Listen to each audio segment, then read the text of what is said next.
remember when I first heard about the FIRE movement, the financial independence, retire early movement. If I were to guess, it was Brandon, my hubby, who read about it somewhere on the interwebs and told me all about it.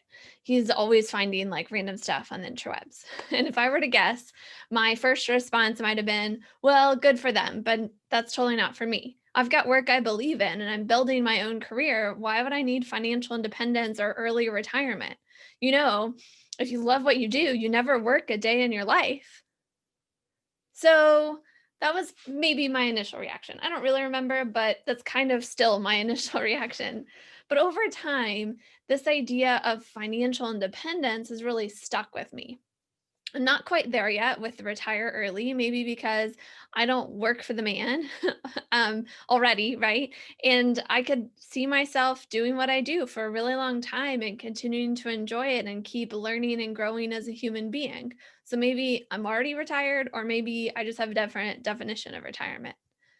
But financial independence has become super appealing to me because I've learned to define it not as a destination like retirement, but as a journey. It's waking up each day and asking, how can I be more financially independent today? And if this idea resonates with you, welcome to the Fife movement. I'm Amanda Neely, your host, and this is the only movement that helps our generation create our unique feminine and entrepreneurial approach to financial independence. You notice it's Fife, financial independence, feminine, entrepreneurial. There's no retire early in the movement's name. Be sure you subscribe and hit the bell for notifications of future episodes. And if you haven't yet, also please go back and check out episode 2 titled Can't Buy Me Love and episode 4, Which Comes First, Passion or Profit. In those episodes, I start to ask this question, what is FI? And this episode goes right along with those really well to help you on that journey. So today, this is what I want to talk about. You know that age old debate. Do the ends justify the means, or do the means justify the ends? Is the goal more important or the journey to reach that goal? Is the journey worth it even if you don't reach your goal? Or is it not that it matters at all how you get there as long as you get where you're going and you hit that goal? This debate brings me back to learning what um, this means for me, particularly my first quarter in college. I had to write a paper that had the hardest prompt I've ever encountered. I could have easily taken a quick approach, easy approach, wrote about what I thought everyone else is writing about, or I could write what I truly believed, but it would be really hard to support it. I'd have to work, put in the extra effort. And I remember going to my professor's office hours to share this dilemma and actually crying right in front of her because I couldn't choose which way to go. And it was embarrassing, but she did encourage me to write the paper I truly believed was right and that it would be worth it. So I left her office and I did it. Now, I don't remember the grade I got, but I do remember that journey, right, to getting that paper done. And I remember another time when there was a challenging prompt in another class, another year, and I chose to write about what I believed again. But this time, as I wrote, I noticed that what I believed started to change. As I looked for the arguments to back up my points, I noticed that my heart was somewhere, and what I was finding was actually pointing that out to me. I wrote the paper based on that change, like that real belief that I finally realized I had, and I felt really good about it. And I think I'm a better person to this day because I went through that process of like what changed about what I believed and how that process of writing that paper, changed that part of me, showed me that that change had actually already taken place. And yet, not everybody writes papers in college, but for me, it was writing those papers in college that taught me that the process creates the ends.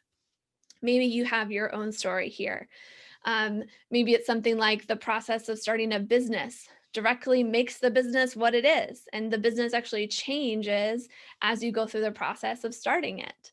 Maybe the process of raising a child shapes who that child becomes and actually That as the process can change, that child changes with it, right? We become better parents, we raise better kids, but we might start off right on a different trajectory. In other words, the means create the ends.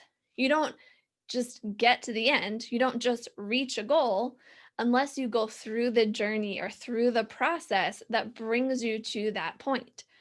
Sometimes along the way, the goal or the end changes because the process or the journey changed the variables, right? It changed maybe you. Ultimately, for me, financial independence is both the ends and the means. It's both the goal and the process. It's both the destination and the journey. But looking at FI as the means, the process, or the journey is where it actually gives me the most meaning. Looking at it this way, I love this definition of financial independence. It comes from Your Money or Your Life, page 33 in Roman numerals. And here's what it says there. Financial independence is anything that frees you from a dependence on money to handle your life. In other words, money isn't your driving factor. Actually, your life becomes less and less about money and controlled by how much money you have or don't have. You think about money a lot less. You're free to live the life you want as if money didn't even exist. That's true financial independence, and I don't know anybody that's gotten there. But the more and more independent of things you become that cause stress and strip you of joy, the more and more you're independent of that, the more and more you're financially free. But you're also more and more interdependent with the people who fill your life with laughter and love, especially as you strip away those things that cause stress. You have more of that community. You're more and more independent of from compromising your values for the sake of making more money. But as you become more independent from that compromise, you become more and more interdependent with a community that lets values lead their lives. You're more and more independent from doubt and uncertainty surrounding money. And as you become more and more independent from that doubt and uncertainty, you also might become more and more interdependent with others who continue to improve their financial journey and money mindsets together. And that's actually how you learn and grow to be more confident with money. So, defining financial independence is both defining what you want to be independent from and who you want to be interdependent with. Then it is walking the journey of making that definition of reality, including telling your money how to make it happen for you. So, if I am defining what is financial independence, it is both defining something like setting out, here's my unique definition of what I want to be independent from, how I want to be interconnected with people still. But then it's also the journey, the what is it going to take to get there? How are you going to be shaped in that process? And waking up each day to go on that journey together. And of course, telling your money what to do is a big part of that journey. And so, if you want financial independence as a journey and a destination, I want you to join me next time. In the next episode, I want to start talking about where to start. If you're gonna go in on this journey, you're starting somewhere, right? Um, you're already there, but what is that first step? What is the thing you can do that will make or break your financial independence journey? Join me next time for that one. And for now, thanks for joining me and connecting with the Fife movement. As you go about your day, remember, wealth is coming your way. Your quest is to prepare for using it well. For more tips on how to prepare, be sure to subscribe. And to connect with the community, visit fifemovement.com. My gift has helped you today. Please pay that gift forward by sharing this content with a friend. My gratitude in advance. To help this video be seen by more people, please hit the like button, and we invite your feedback in the comments too. When have you learned that the journey is the reward, as Steve Jobs would say?